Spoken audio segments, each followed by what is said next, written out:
This is Duke University.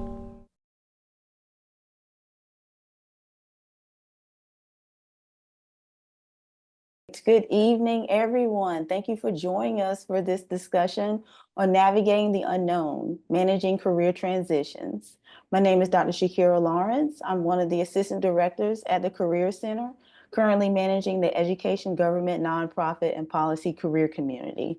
I'm honored to have 3 Duke alumni here this evening who will share their backgrounds, experiences within the federal government, and how they navigated pivots throughout their unique career journeys.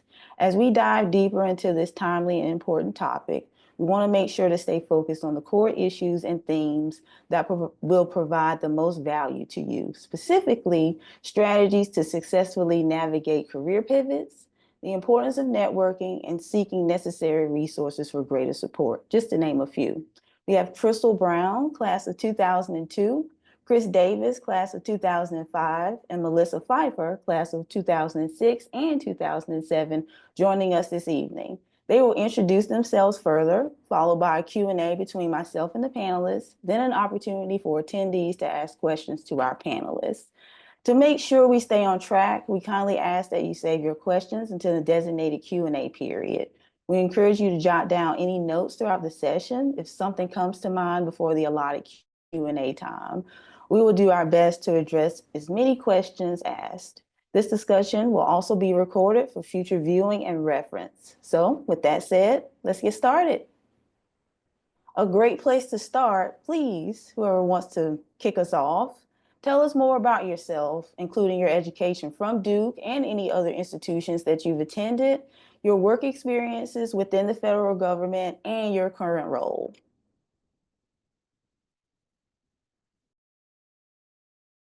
I can kick us off. My name is Crystal Brown. Really excited to be here to talk about transitioning from federal government, as well as talking about kind of my experience at Duke. So I started, my love for public policy and regulation and that type of work really started at Sanford at Duke. I took a class there, thought I was going to be an econ major, but wound up taking that one public policy class and stuck with it and spent a lot of time at Sanford for the remainder of my Duke kind of career. I did wind up minoring in economics and had a double major with African and African American studies, but really took that love of policy and after Duke and went to law school in Philly, which is my hometown, at Temple. After Temple, I really followed kind of more of a traditional route. I worked for a federal judge. I worked for a law firm in New York for a couple of years, and then really still wanted to get involved in policy and regulation and wound up joining the 2008 presidential campaign. I did that for a little while in Chicago, went back to my law firm, and then got a call to come to DC.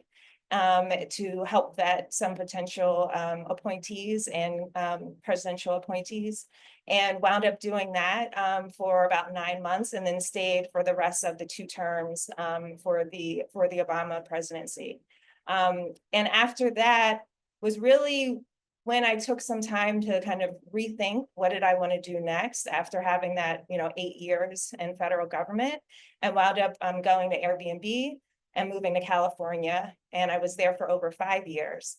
I'm back on the East Coast now and in my hometown of Philly again. And I've been really doing some more stuff with Duke, like this webinar, a number of alumni boards. I've been doing some consulting as well as some real estate investing. So really kind of pursuing my own interests after kind of coming back from the West Coast.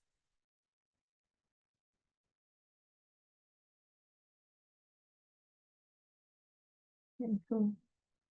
Should I go next? Okay. Hi, everyone. I'm Melissa Fiffer, and my journey at Duke started as a undergrad. I did my bachelor's in environmental science and policy there, finished in 2006.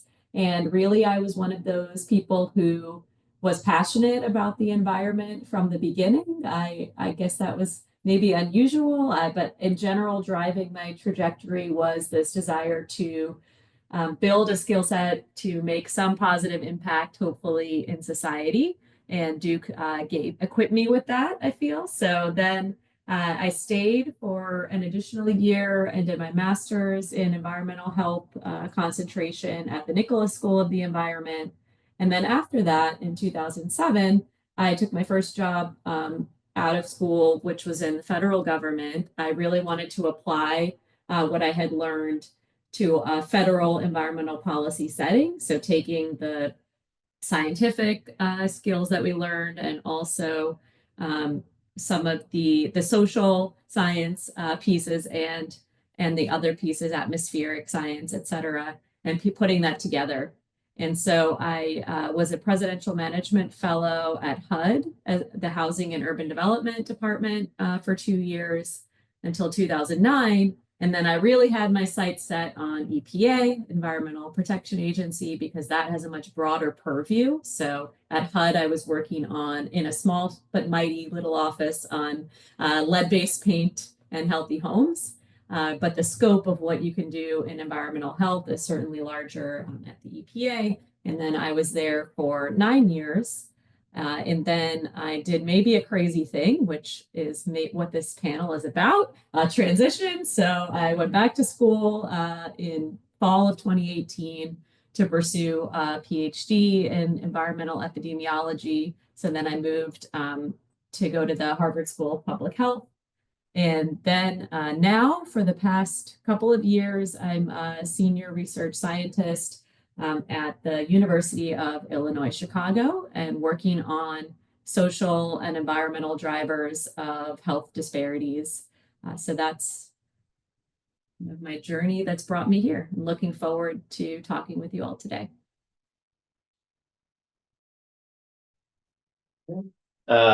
Great to be here tonight with y'all. My name is Chris Davis. I was a political science and philosophy double major from undergrad at Duke, graduating in 2005. While I was there, I was active in Duke Democrats. I volunteered on the 2004 congressional campaign for former Congressman David Price, who represents the Durham area. And then after graduating, knew I wanted to work in politics and policy and moved up to DC. Started off interning in the DC office for Congressman David Price. And then after about 6 months interning there, moved over to another congressional office, a former member of Congress from Virginia, Rick Boucher. I worked for the congressman for 5 years, the last 2.5 as legislative director, mainly handling healthcare policy. I always joke that, going into my time on the Hill, I thought I was going to work on the Hill for 2 years and go to law school. 20 years later, I never went to law school. I also, very randomly got promoted from staff assistant to LA. And one day they told me I was handling health policy and I didn't know a single thing about it, but 20 years later, I've still been working on it. So I worked on Capitol Hill for 5 years. As happens on Capitol Hill, 2010 was a tough year for congressional Democrats. And my boss lost re-election, so I was forced very suddenly and unexpectedly to think about the next phase of my career. So since then, I have been a healthcare lobbyist for the last 15 years. I did 5 years at a trade association, AAM, the Trade Association for Generic Drug Manufacturers. I did 7 years in the health insurance world at Express Scripts and then Cigna. And then for the past 2.5 years, I have been at a small bipartisan multi-client lobbying firm, Capitol Hill Consulting Group, where we represent a range of healthcare clients across health insurance, generic drug manufacturers, providers, and then smaller med device and biotech. So very excited to chat with y'all here today. Before the call started, I was just saying I do quite a few coffees every week right now talking about this exact topic. So very happy to have the opportunity to chat tonight. Fantastic. Thank you so much, each one of you, for sharing your very rich backgrounds within the federal government and so many other different sectors, including the current work that you're doing. Of course, when we think about career, individuals seek career changes for numerous reasons, whether for professional growth or personal circumstances. But despite the reasons for this change, challenges may be faced as individuals move into the unknown. So, in transitioning from the federal government to other industries, what were some of the biggest challenges that you faced? And did you experience any surprises along the way?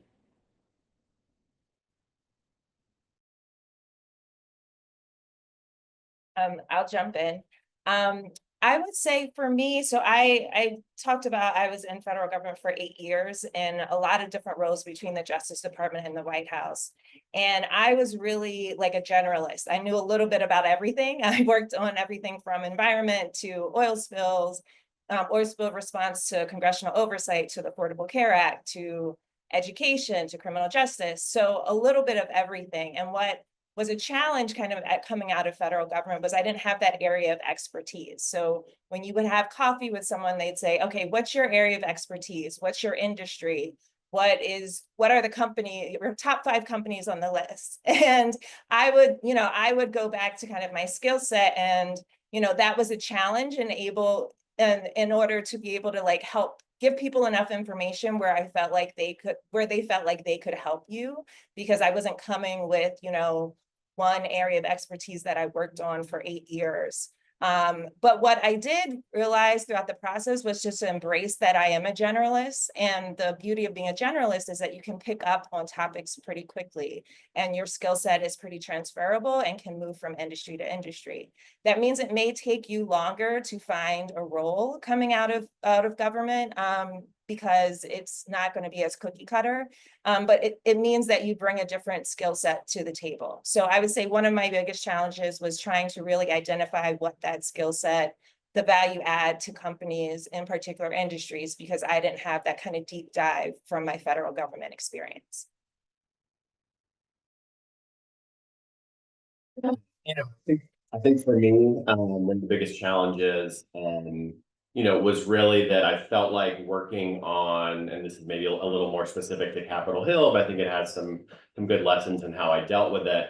Working on Capitol Hill, it very much felt kind of similar to how you go through life, going through middle school, high school, college, where it's a very similar structure of like, okay, you start as an intern, you become a staff assistant, you become an LD, you become a chief of staff, and it seems very structured and well laid out in front of you. And then after my boss very unexpectedly lost re-election in 2010, then there was this wide open out there of there's policy jobs, there's lobbying jobs, there's think tanks, there's everything in between in DC. There's a trade association for absolutely everything. So I think what I really had to lean on then was both the kind of Duke alumni network in DC, and also the folks that I had met during my time on Capitol Hill. And I hadn't really thought about networking as necessarily a thing before that. It just kind of, you're just kind of doing your job day to day and kind of not thinking about it. So I think I really learned, from that, the importance of, when you're it's not that every single person you meet is going to have a job for you, or be able to help you very specifically with that next job that you're going to get. But they can, much like we're doing tonight, talk about their experiences. You can learn from what they've gone through. You can learn about new jobs out there that just don't even exist, or you didn't even realize existed. And then figuring out the best way to kind of stay in touch with folks as you're going through your job search, and making sure to keep them updated and learning new things, and having them connect you with other people that could be helpful to you. Yeah, I think my experience resonated a little what Crystal had described in terms of the challenges of a transition. For me, not just having that specific expertise necessarily, but this beginner mindset for me. So going into an academic setting and going back to a classroom as a student in a graduate school classroom, and after thinking, oh, well, I've been in government for more than a decade at that point, and I considered myself kind of mid-career person, and then starting again from the beginning and diving into really complicated statistical concepts and frameworks and using that part of my brain again, sort of, and beyond what I had done before, because that's PhDs are just like that black hole of possibilities of how deep you could go in them. But I would say it definitely challenged that confidence that I really didn't feel I had an issue with in a work setting prior to that. But realizing, oh, I'm not as experienced on this. This is new again to me. It had been long enough. That was a big challenge. But then in terms of navigating that, I think working together with other students across different experiences. So some of the folks who had been out of school more recently, they had a stronger and more recent skill set of, okay, this is the statistics we're doing and the programs and software. Whereas I had more of this is how I function in to get things done, stay organized, communicate clearly with people. There were transferable, I think I might be getting ahead of our questions there, but the silver lining, not to leave folks wondering, was that I think building off of the other people and our strengths and pooling that together really helped. Actually, that is a perfect segue to the transferable skills question. We discuss the importance of transferable skills often here in the Career Center, whether it's with students who are navigating internship experiences, something that you mentioned, Melissa, that's really huge, that beginner mindset to how do I even translate these particular skills into fill in the blank position that they're interested in applying to. And it may be seasoned employees who are considering a career pivot and figuring out how those particular skills, as Crystal mentioned, adds value to that particular position you're looking to pivot into. So with that said, how did the skills that you gained from working in the federal government transfer to your current role or industry? And were there other skills you had to develop further or still currently developing? If it makes sense, I can continue explain on that thread. So I think some of it was that having that bigger picture understanding from sort of that 10,000 foot level view of topics that Crystal had referred to is part of it. And also just being used to working across disciplines. So coming into academia, and it may be true for other folks here, but specifically for me in academia, if you're in public health, okay, you're talking to other epidemiologists, maybe only most of the time. Well, for us who've been in government, we're used to talking to people with all kinds of backgrounds, engineering, policy, program management, communications professionals, marketing, all of the above, administrative staff, and all of that is essential to getting things done. So having, not having an issue, being able to cross those lines and talk to people with all different fields of expertise, I find to be really useful.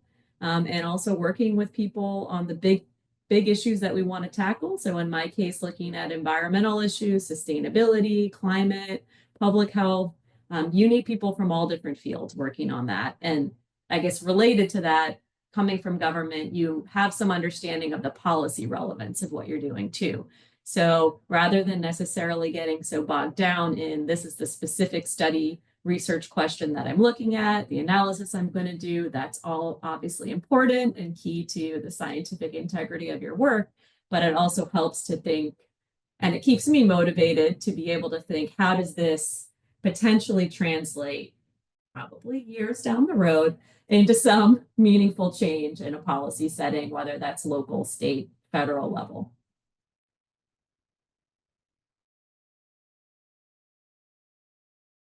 I'll piggyback on what Melissa was saying. A lot of it is kind of that cross-functional alignment, working across silos. You know, a lot of it is also understanding the same things you were doing in federal government may just be called something different in academia, in the private sector. So, you know, cross-functional interagency work may be considered cross-functional in a company, right? Setting up task force in government may just be setting up working groups or calling a meeting or setting up structure or governance in the private sector. So a lot of it is the same thing. I think a big piece of understanding your skill set is being able to translate it in ways that your audience understands. I think another thing, and Chris probably from working on the Hill would probably agree with this as well as Melissa, is that in government, you know how to take like a big, complex, thorny issue and brief it in 30 seconds, a minute, because sometimes that's the only time you have with your principal, walking from meeting to meeting.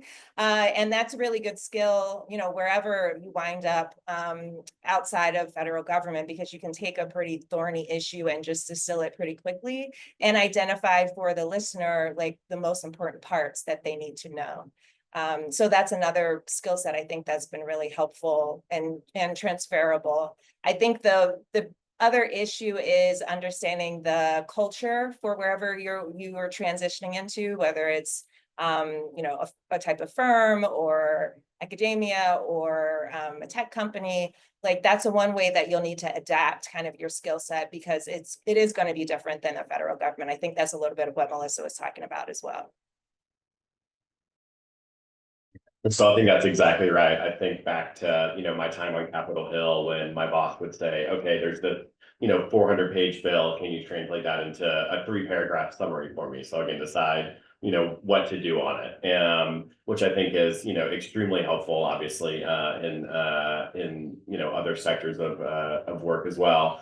I think that one other piece that I thought was very interesting in the transition is when you work on Capitol Hill or you work in the federal government, there's so much about how the federal government and how DC works that you think of as being very second nature, that when you're talking to an executive within a company or somewhere else, and it's like you're speaking a foreign language to them and they, don't understand how much of DC and how much of politics and how much the federal government is very personality driven. How many things are, oh, well, they tried this 10 years ago, so they're not gonna do it again. So I think there's a lot of, things that from working in the federal government that seem like very, almost like, second nature or very basic, that when you're transitioning to something in the private sector is actually actually extremely valuable.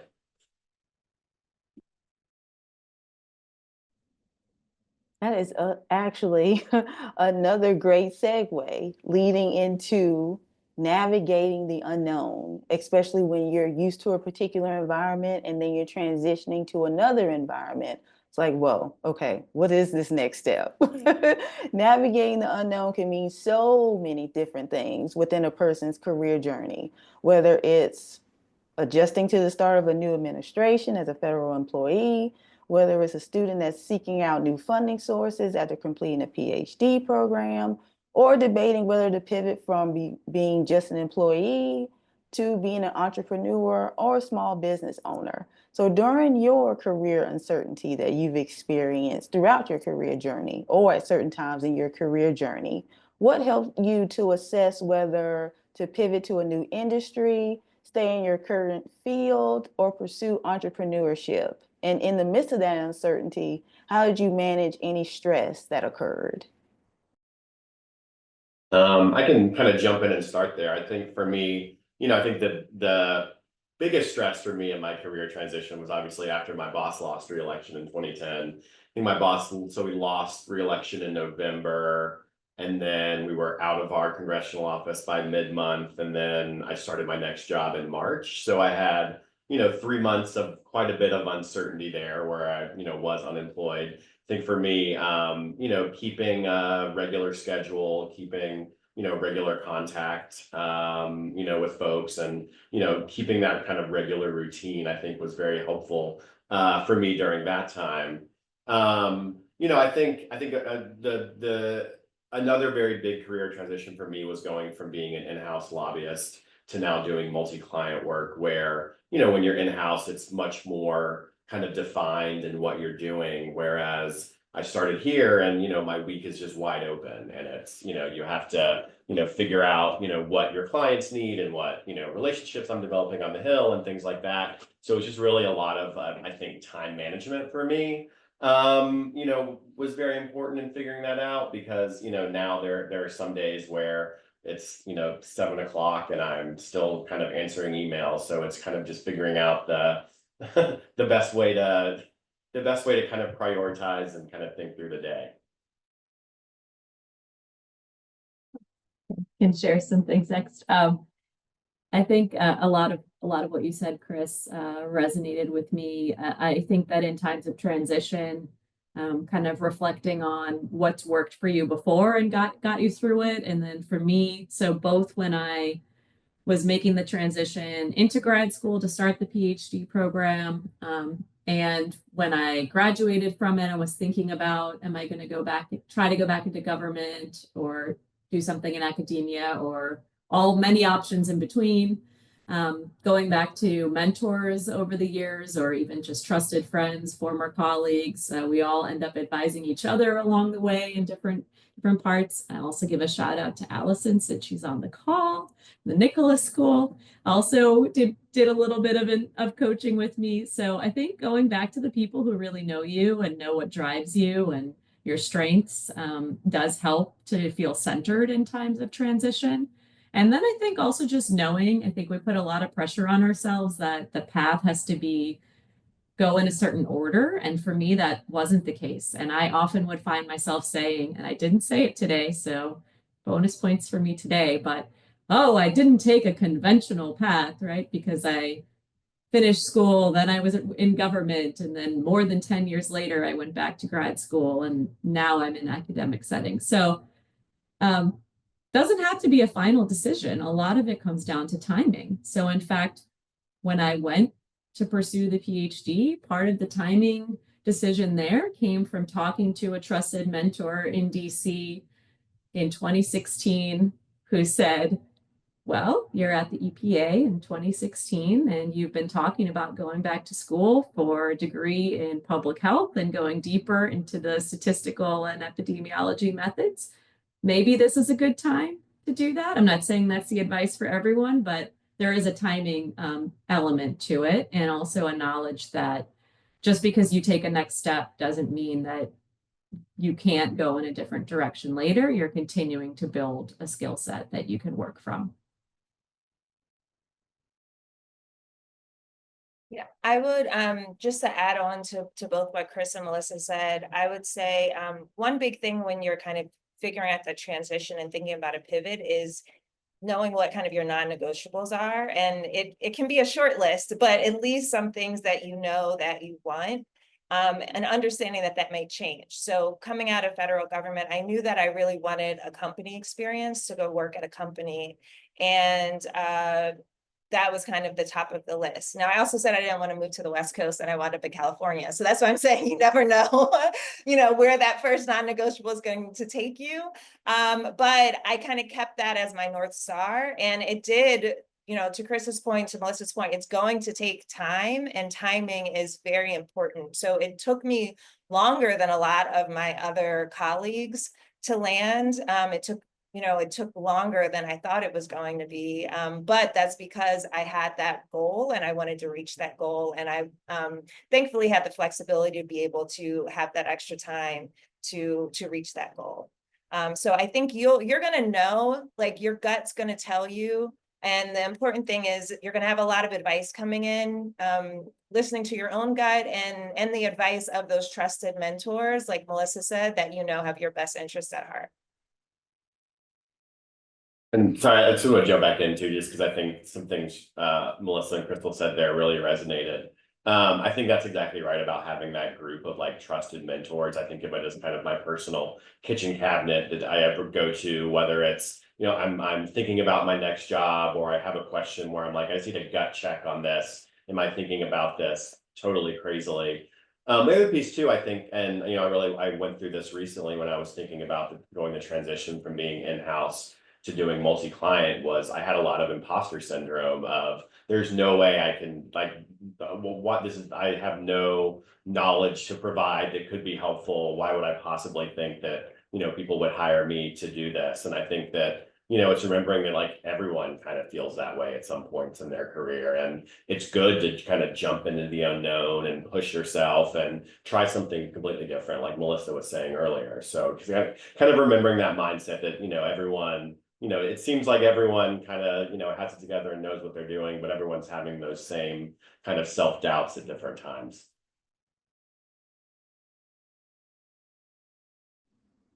And as each one of you mentioned, the importance of those trusted advisors and mentors and that support system to really help you navigate through those changes, through those transitions. And Chris, you were mentioning earlier, which is a perfect segue to this next focus area of networking and thinking about those trusted supports and mentors and other individuals that you can continue to build those connections with. So in talking about this very important topic of networking with both students and alumni alike, discuss the importance of networking in your own personal and professional life and continuing to build those connections. And also another thought that has come up with networking, especially with the growth of LinkedIn profiles and thinking about developing your own website and different things like that. How important is personal branding and a person's online presence with networking? Yeah, I can kind of jump in and start there. I think, for me, I think, being a lobbyist, I think networking is kind of the, most important part of the job. But I think the way I like to think about it, and I kind of alluded to this earlier, is, I think that there's some people when they're networking are almost like kind of the, like gunners during it, where they're like, okay, I'm going to meet this person and they're going to be helpful to me. And like, I'm going to do this. And I like to think about it, more as like, okay, I'm meeting cool and new and interesting people, and maybe nothing will come out of it, but, I've made a new connection with someone, we had an interesting conversation, and then maybe down the line, they'll, think of me if they need something, or maybe I can be helpful to them for something. And I think it's, finding those proactive ways where you can say, hey, like, maybe you're interested in this, or, hey, I saw this and thought it was good. And thinking of it less as like a quid pro quo or a transaction, and think of it more as like, becoming, like more like friends with someone. Because I think that, you'll find people are much more helpful kind of down the line when it's that kind of relationship versus when it's just like you're going into every networking interaction saying, okay, now what can I get out of this specifically right now?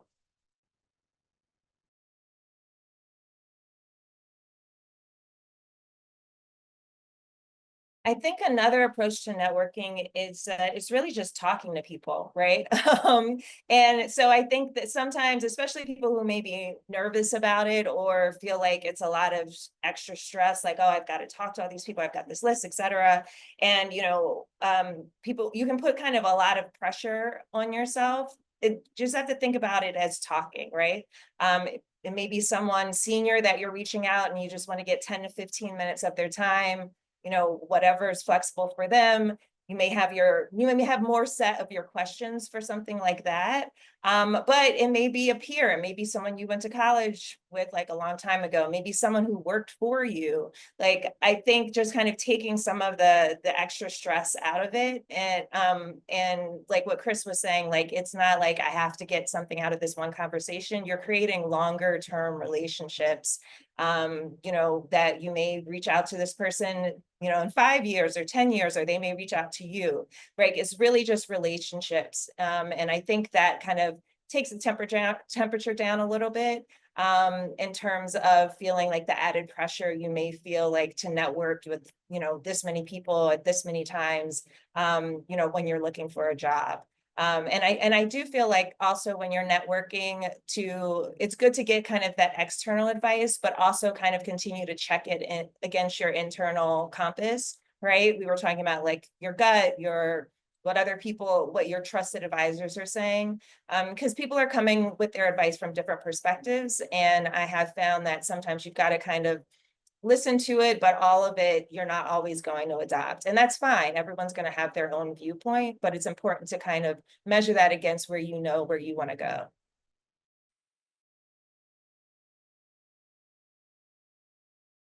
Yeah, all of that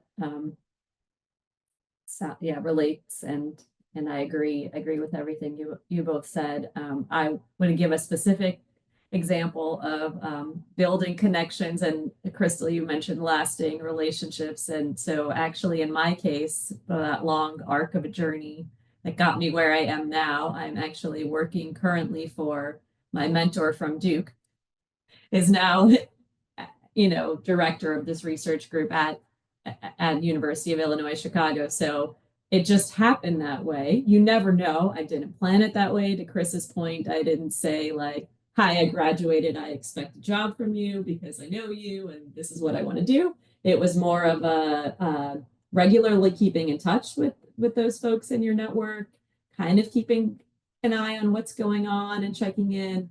And when I graduated, we had a discussion, and she said, remind me again, what are those new skills you've picked up now? And what are you interested in doing? And then she said, I could really use someone with that skill set in statistics and epidemiology and applied and environmental health setting. And would you be interested? And so that started the conversation. So you really never know where things can lead, but you also, to Chris's point, you don't want to expect it in a conversation, but just to say that that's a relationship now of 20 plus years, right?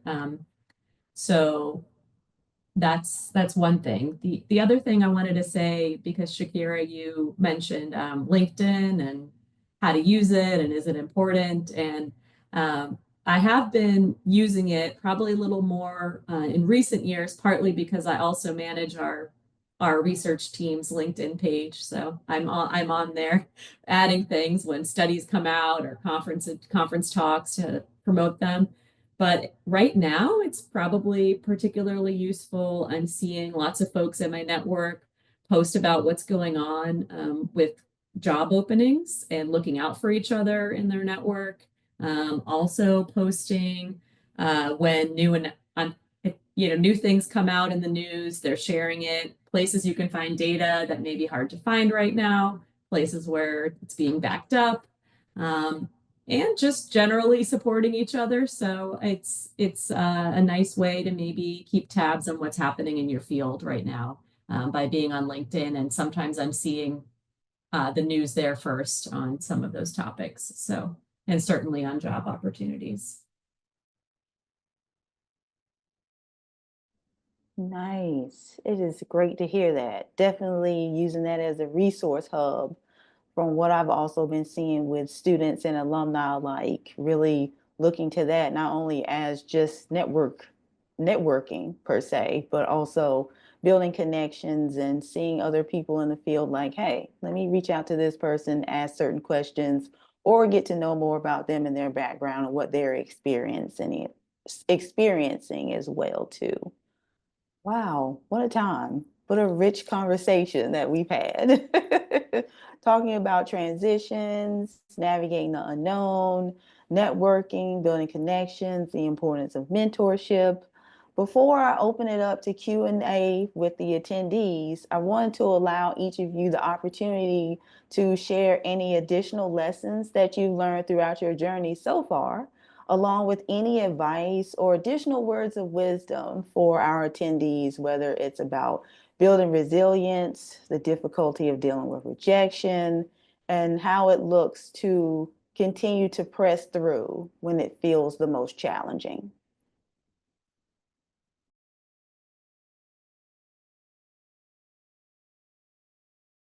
One thought comes to mind, going back to the start of my time in federal government. So I didn't think, going to the Department of Housing and Urban Development was not on my radar at all, right? So I guess maybe something that might be relevant right now is thinking broadly about what your skill set is and what you'd like to do and how you might apply it towards whatever goals are, greater good, social impact, whatever it is you're looking to achieve.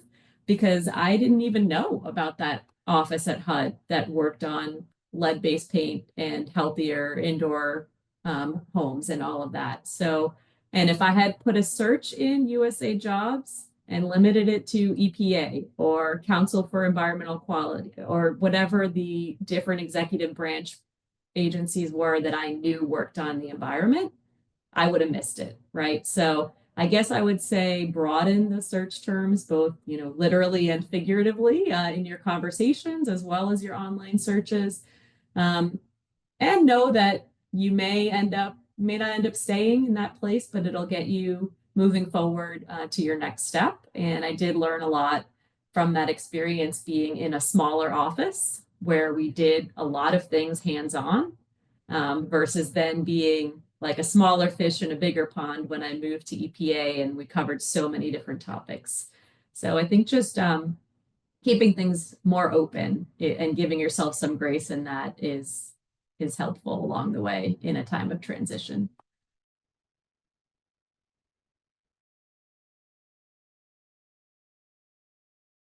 Yeah, I think that's exactly right. I think that's great advice. As I mentioned earlier, the start of my career was, very much by accident and, suddenly becoming a healthcare person and working on it for 20 years. But I also think that, throughout my, career since I've, been lobbying, I've never been necessarily looking for the next opportunity, but kind of been open to new things that happen and kind of surprise myself each time when I was looking. So I think that's, really fantastic advice to, kind of stay open, stay curious. You never know kind of, what is out there that, you and, both in terms of what the job might be, but also, how, as we were talking about earlier, how your existing skill set could apply to a different job that you may not necessarily thought of before.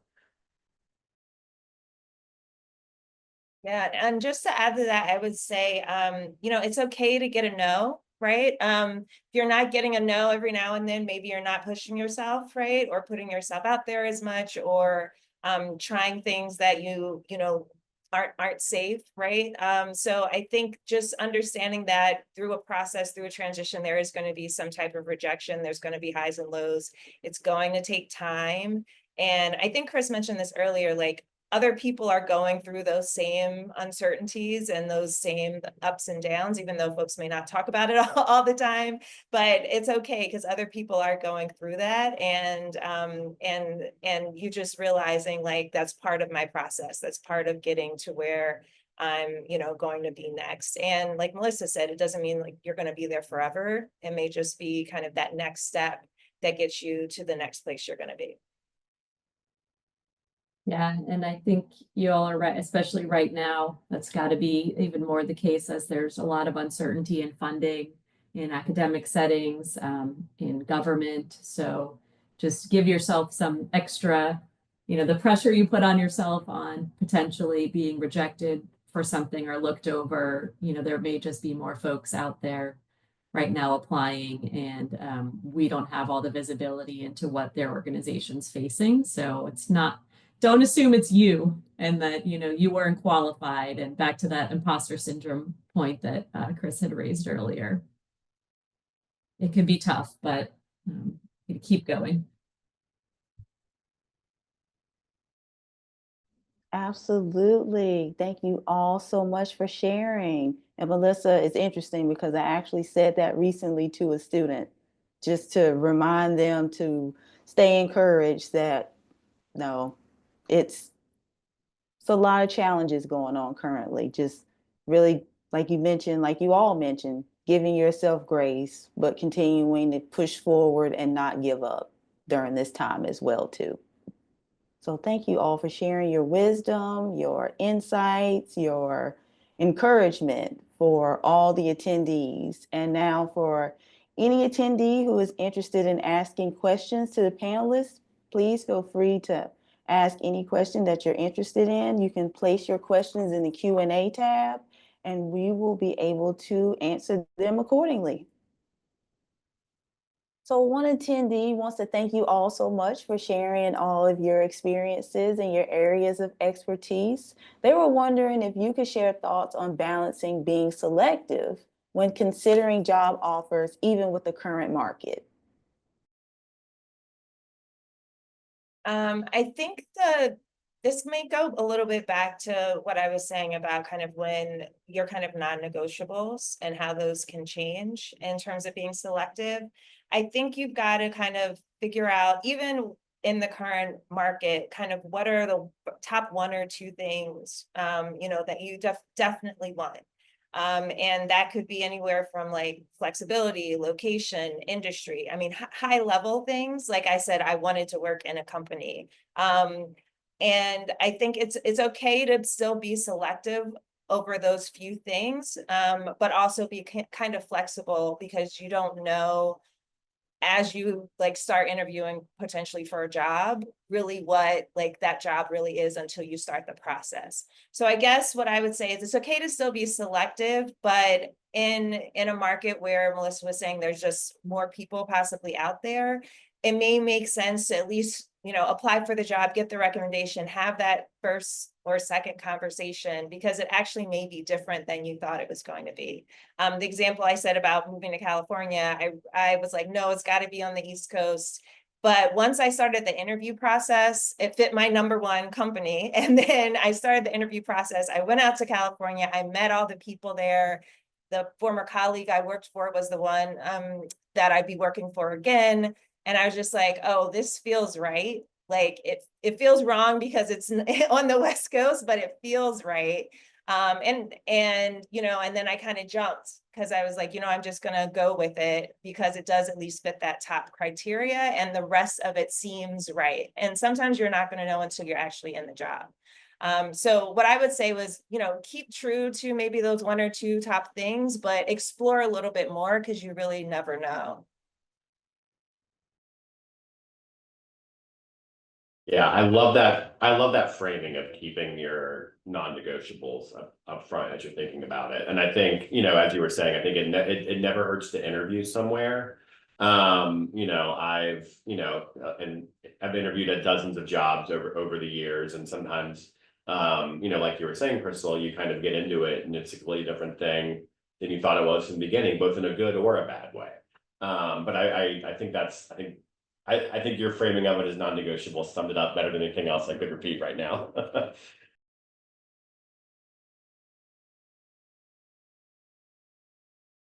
Yeah, and the only other thing I would add to it is I think the reality of the current moment, depending again what industry you're applying in, it may be tough right now, but I wouldn't be afraid to ask your questions candidly. I've been asked before, because we interviewed people for academic positions in this past few months, and I've been asked, okay, what's the funding situation like for this position? Is it hard money, soft money? I mean, it's okay to talk about things like that. Especially, it sounds like the person who wrote in said, or they may have multiple offers and they're trying to decide. You may want to factor in right now if something sounds a little more stable, unstable, or might get pushed down the road because they can't quite afford to, but would love to hire you right now. That could all be possible. So I guess just generally don't be afraid to try to ask in a polite way some of those questions. Great. Thank you all so much. Another question that came in: how do you pursue new opportunities beyond your current field when people know your work in a specific area? For example, if I'm a specialist in one aspect of public health, but interested in transferring those skills to other aspects of various fields, how can you communicate that in your resume and interviews?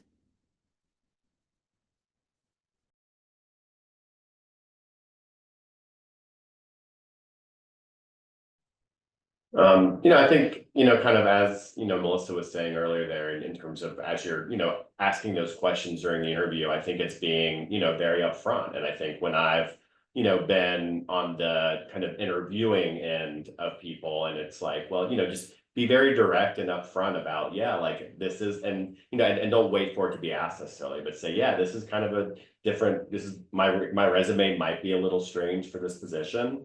but I'm very passionate about this and kind of want to branch out and like really turn it into a positive versus thinking of it as more of a negative there of, you're curious, you want to learn, you have that skill set, you have that knowledge that already applies and want to branch out into something new and really kind of turn that into a positive, I think.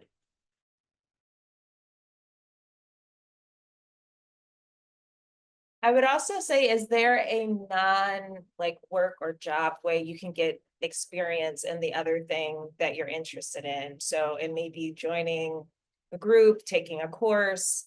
I don't know enough about the different public health aspects, if that's within your example, to be able to speak to it, but maybe there's another way of getting some of that experience that, even though that also furthers what Chris was saying, like, and I'm interested in doing this, and this is what I've already done, to demonstrate X, Y, and Z, or I just took this course about X, Y, and Z, and this is why I decided that I wanted to do this, so there's I think a lot of times in these spaces, we're kind of more focused about the job, but like there's a lot of other ways that you can complement your experience or get experience to help you with that transfer or switch. So I would think a little bit about that. If there's other ways you can get that experience, and then you can add it to your resume. It can be, I was thinking along similar lines, but you raised a good idea of volunteering, or other ideas are, can you attend a workshop or a conference on that topic? Just anything to further demonstrate the interest and how committed you are to going in that direction, maybe taking a workshop or class that deepens your exposure to it. Also goes back to the networking. Maybe you'll meet some people. If you're in an academic setting, can you become a co-author on a paper, even in the middle of someone's paper on that topic, and just show that you know something about it and you've read some of the literature? Is there one project you can join at your place of work that's on that topic? Maybe that might be easier at some places than others, depending on the scope of work that your organization does.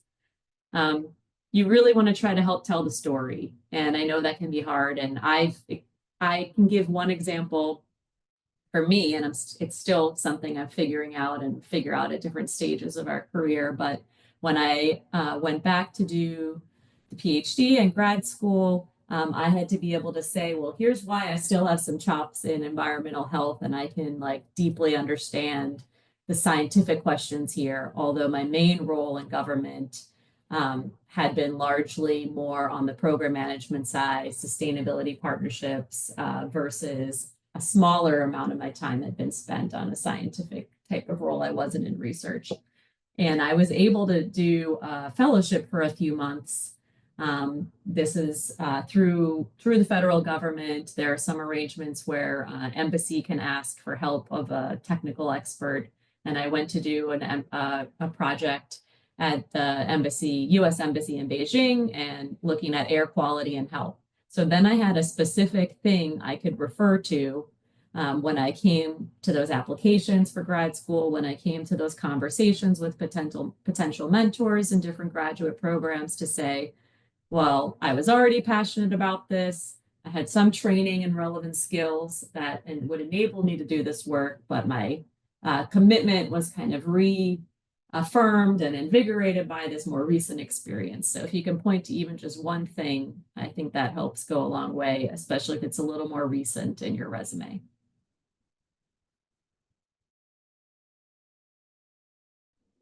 Absolutely. Thank you so much for your feedback. Another question, how would you recommend someone build relationships with people one meets while networking? And how much interaction is needed to keep the relationship going?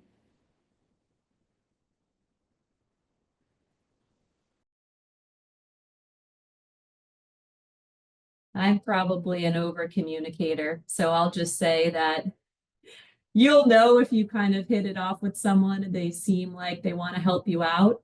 And I'm not shy, especially earlier in my career, of letting those people know, hey, here's a recent change that happened. I moved to DC and now I'm working in this specific office and with these people, just letting you know, maybe we can catch up sometime. So I guess for that circle that you start developing of people who are, I guess this is more of, Shakira, would this be like kind of your champions or cheerleaders? They sort of become that, right? Well, you don't know that at the beginning, but if they say, hey, that's great, I'm in that city, let's meet up for coffee, or you even suggest it, I think there'll be a few people over time who you'll want to share updates like that with, maybe a handful. And I would do that kind of at each transition point, or when I got the degree, or when I kind of at those transitions, it's a good time to check in. Yeah, I think that's exactly right. And, one, piece, I've seen people do when they're, much more actively searching for a job as well is, find that network of people that, you've been connected with and, you had coffee with them or someone connected with them and just send like a, big BCC email like once every 3 or 4 weeks. And like, whether it's, one, if you when you actually do have that job transition, but two, it's like, hey, like, still looking, just wanted to, let folks know, here's where some places I've applied, here's some new things I'm thinking about. Because, I think, from my perspective, like I was saying earlier, I do a lot of these. I know a lot of people do a lot of these, types of connections and coffees and everything else. And we always want to be helpful, but it's, sometimes you kind of forget, where someone is in their process or if they're still looking or, how you could be helpful. So having that kind of like low-key reminder, I always think is really good because then I can say, oh, yes, wait, did think of something that from that person I had coffee with, 6 weeks ago now. I think, and you have to kind of measure this depending on what the relationship is or what the kind of connection is for networking. But I also think learning something else about the person while you're having the conversation with them, I think Chris talked about this before. It's not like, I'm having this, so you need to help me find a job. Like, not only talking about the job, but talking about and learning about the person, because that's, I think, when you actually are like, oh, well, we both went to school in North Carolina at the same time, or, oh my, your family's from Philly, or like you have some other connection there. And I actually had reconnected with another Duke grad a couple of months ago. We were talking about job stuff and she introduced me to some folks as I was kind of doing some consulting thinking and that type of thing. And then she came back and reached back out because her and her family are thinking about moving to Philly, right? And like, it was just something, she probably thought, oh, hey, I just talked to this person who lives in Philly, let me ask her. So a lot of it can be reciprocal and can be beyond just like the job search, whether you're looking for a job or looking for contracts or whatever it is at the time. So I think thinking about the relationship more broadly can help you keep a longer term relationship as well.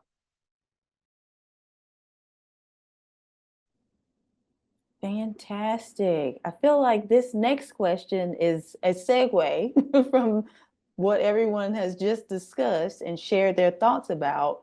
What are good ways to find those off the radar opportunities that may be outside your current field and network, but match your skill sets?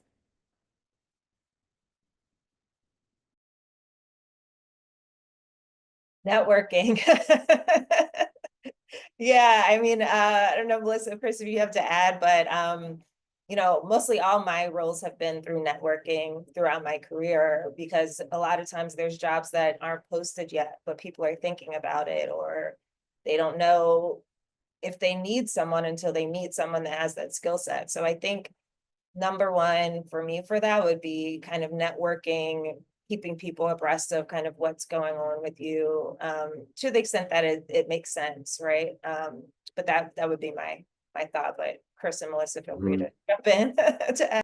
Yeah, no, I think that's exactly right. And I think that, that's sometimes too, where if there's a particular field or company or something else you're interested in, check, those contacts and see what mutual contacts they have and see if someone you already know can make that connection to a new person. And, the way LinkedIn is, sometimes it's, oh, I met that person once 10 years ago. I have no actual connection with them, but sometimes it'll be, oh yeah, that person's a great friend of mine.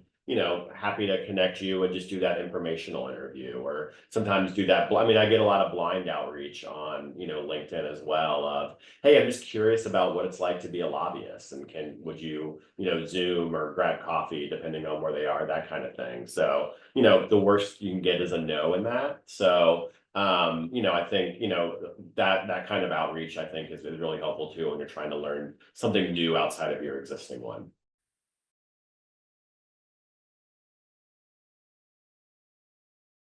And I don't know if this is quite off the radar or helpful, but I have seen recently, also on LinkedIn, some of the professional organizations are kind of stepping in and opening up access to their job boards, whereas sometimes you had to be a member of that organization, which could come at a cost, maybe a lower cost if you're a student, hopefully. But I saw recently, I think APHA, so American Public Health Association, opened up its job board. So maybe looking around to see resources like that are in fields your own, but also adjacent to yours and have crossover skill sets is another idea.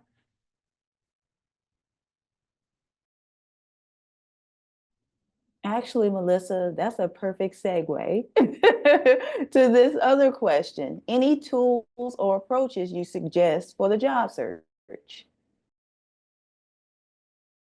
I think, we've talked about LinkedIn a couple of times, but it really is a very useful tool. I think even if, make sure you have your job alerts set up for whether it's certain companies or titles of jobs that you want, because you'll get those emails or those notices about opportunities that come up. And it can be very broad, geography, broadly geography, doesn't have to be industry specific. I think Chris was saying, like, if there's a company that you're interested in, you can identify the people that you know there, or the people that your connections know there. It's easy to do the research there. And also, I would say, if you see roles that on a LinkedIn or something like that at a company that's not quite a fit, but close enough, use that as a conversation starter with people at that company. If you're able to connect with someone, say, I saw this role, I'm not sure if it's a good fit, maybe we can have a discussion. That's a way that sometimes when you reach out to people, they may not respond because it's not something concrete for them to respond to. A job notification, even if it's not something that like you think you exactly want to apply to, that could be a good conversation starter or opener.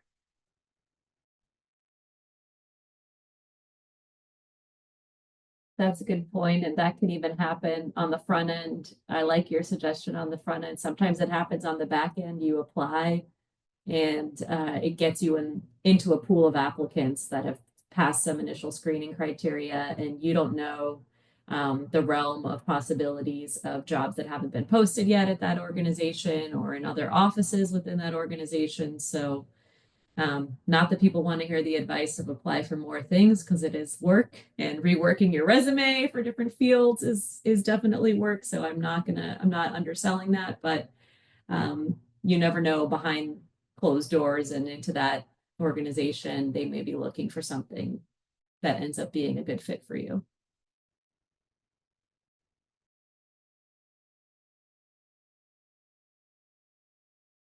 Yeah, I think that's exactly right. Nothing more to add there. Yeah, and I don't know if right now folks are able to travel to conferences in their fields or not, but that's another way I think that people connect and hear about things before they get posted. I've also, when I attend some of those regular meetings that I go to, like in environmental epidemiology, for example, exposure science, there will be sometimes an app for the conference, and you could post, hey, I'm going to be hiring for this, whether or not it's up yet on the web. Or on LinkedIn. So if you're able to attend something, maybe even at a low cost to you, that's local, depending where you're based, that's another way. You might even just start strategically saying something in those early networking conversations, because it doesn't hurt, right, to say, actually, I'm going to be looking. And here's what I'm broadly interested in, and word of mouth at a conference or a workshop could also go a long way. And I've sort of done like an informational interview with people at a conference, and then reconnected with them when they graduated or were at a different point later. So again, staying in touch with people from those settings too.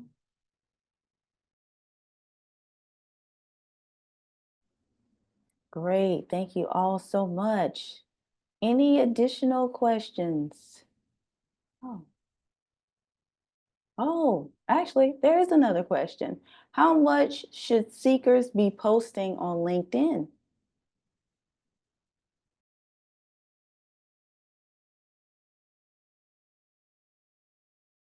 I think kind of to some of the earlier discussion around, excuse me, when how you're updating your network, how you're keeping in touch with networkers, of people you've networked with.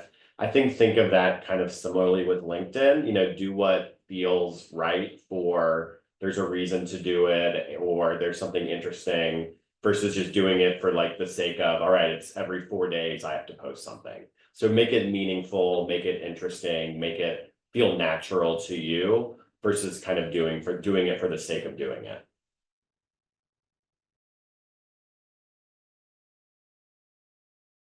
Yeah, that makes sense. And I would also, it's not X or something like you don't want to be blasting something every minute, shouting in the room. It's LinkedIn, so it's a little slower pace.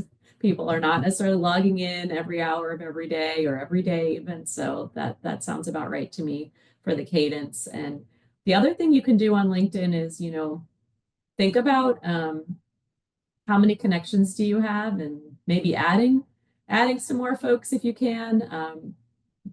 Basically, the way the algorithms are working on there, I mean, when you look at your feed and when you log in, notice that you're seeing not just if I'm connected to Chris, Shakira, and Crystal only, not seeing just what they post, I'm seeing what the people they're connected to post, or they liked, they liked this fourth person's post that I'm not connected to. So you're just going to see more and more opportunities. And your posts are going to get more visibility the bigger your network is on LinkedIn. So consider going back to that people you may know, I think it is, or that section on LinkedIn. And if it's a classmate, if it's someone you worked with, someone you met at a conference, if it's less than that, maybe consider writing something, a reason why you want to connect. But that's an idea to make sure that when you do post, it reaches more people. I was gonna say that last point I think was exactly right. Of always helpful to send that note of why you're connecting, whether it's, oh, we met at this conference a week ago or 6 months ago or whoever, or hey, I'm also a Duke alumni, or hey, your background looked interesting and I wanted to learn more. Giving a little more context, I think, is always helpful because everyone gets those random LinkedIn requests. And sometimes you're like, is that someone I met somewhere before and I'm just not recognizing the face, or is this a stranger? So give that note with the context is always really helpful on LinkedIn. Yeah, and just to add, Melissa mentioned the algorithm. I don't think it's necessary to post, especially if there's not something, substantive that you're going to be saying, kind of like how Chris said, but just make sure that you're active, right? Like if you're job searching, you're adding connections, you may be commenting. Commenting is another way to kind of be active or be seen without needing to do like a whole post of your own. But just make sure that you are active. And I think that'll help in terms of you getting noticed as well on LinkedIn. Okay, keeping track. I don't see any additional questions. I'll leave it there for a couple more seconds just in case something else pops up. I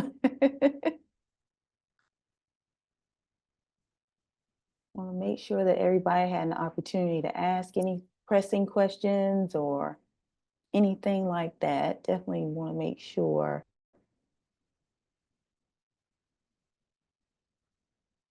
Okay. I believe we are good. I want to thank you all for attending this very enlightening and insightful discussion on navigating the unknown, managing career transitions. Special thanks to our panelists and their willingness to share their expertise and their journey so far with us this evening. I hope it was as enlightening and encouraging for you as it was for me. Please be on the lookout for a quick evaluation. Oh, wait, before I continue going. Oh, okay. Our attendees are also thanking you for your insightful perspectives and your journey as well too. So the Career Center, we've also curated job resources for alumni currently in transition, along with access to different tools and guides, and scheduling appointments with career advisors and alumni coaches. We also encourage you to stay tuned for future events of interest, including one tomorrow night about transferable skills, interestingly enough, which can also be found on the Career Hub website. And feel free to reach out anytime you need career guidance and additional support. Thanks again to my panelists. Thank you all for attending, and I hope everyone has a great evening and stay safe.